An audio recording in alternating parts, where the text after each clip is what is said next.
what is the ego? Forgiveness lets me know that minds are joined.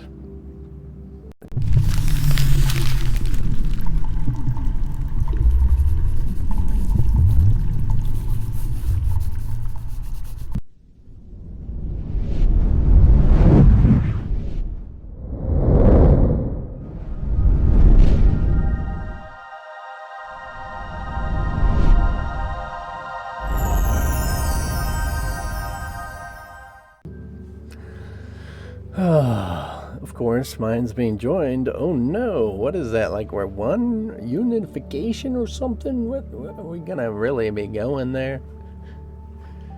Yes, along this journey of life, it does seem as if we're supposed to achieve something in life. And the ego is a pretty interesting thing because it defines, of course, its body movement and capabilities as a body, as life, and the reality of what we are in, say that must be death. That is death.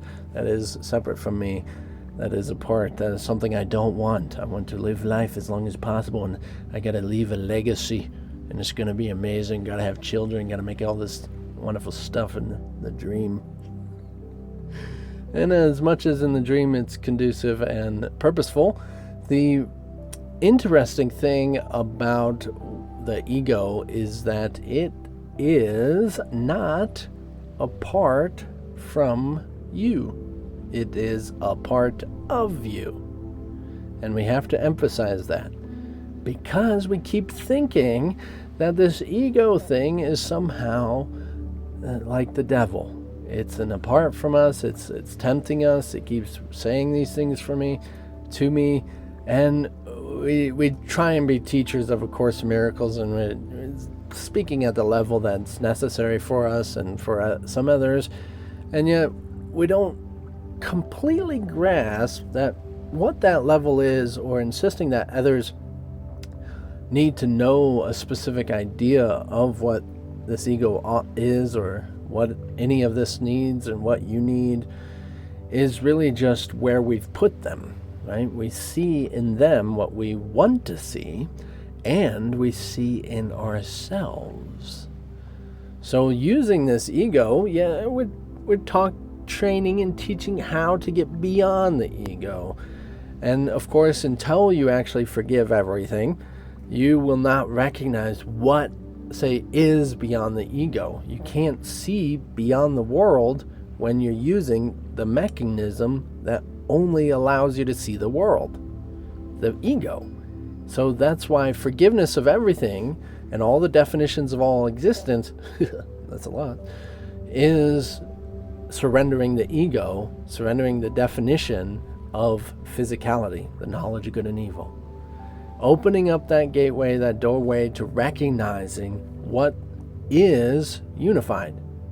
You cannot really conceptually grasp what unification is with the idea of separation. The ego cannot understand what unification is because it believes it is separate from everything, including unification. So even the ideas of what we have psychic abilities in our mind as one and joining together in that sense, does seem like we can kind of grasp a hint of the idea, but you can't be there when you experience it, meaning the ego cannot be present when you experience it. Now, when I talk like this and the ego can't be present and dies and blah, blah, blah, it sure sounds like the ego's bad, or we're trying to get rid of the ego, when it is just a separation idea. So within unification, separation is there. It's not separate, but it's unified. But the idea of separation is in absolute oneness. But in separation idea, it's separate from everything else. So it seems a little tricky and disorienting when you're flipping it around and recognizing that God doesn't know separation because it is one with everything. Includes the idea of separation and the ego.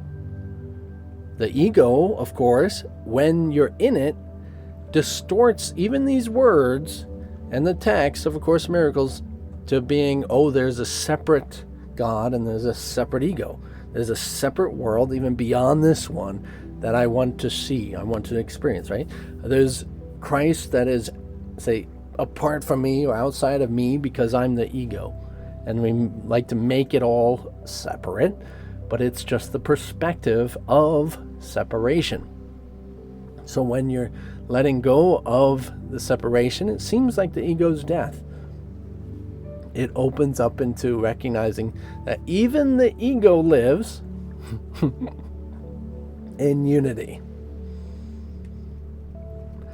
It's not what it was once before, as in all that is separate from me, and fear is the only thing that's justified here. It's not. That's only when you accept it as all that is and all that you are. I am only this person. When you're in only this person, yes, it's a problem. But when you're all that is, there is no problems. So of course, hopefully a little disorienting. Pure acceptance does not have rejection of any idea. That would be rejection, not acceptance. So when there's one, that doesn't mean there's two. That doesn't mean there's 20 or 8 billion. It doesn't mean anything like that. It means there's one. It doesn't mean there's an ego out there somewhere that's separate from it. That's just an idea within it. It's a part of it. So of course, yes, it is confusing, because how can you have separation in unity when you have just unity, right?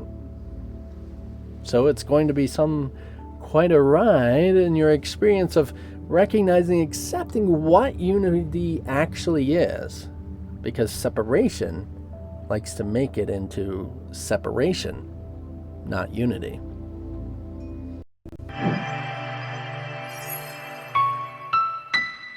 Oh, I love it about recognizing and accepting that unity is unity, not separation. We so often distort these words and this text into separation terms and not even realizing it, but it's okay. You're on the journey, you're in the process, you're allowing it to happen, and it is an experience. It's not conceptual. So as much as I attempt to explain it and describe it, really it only is through experience that you can actually discover what unity is.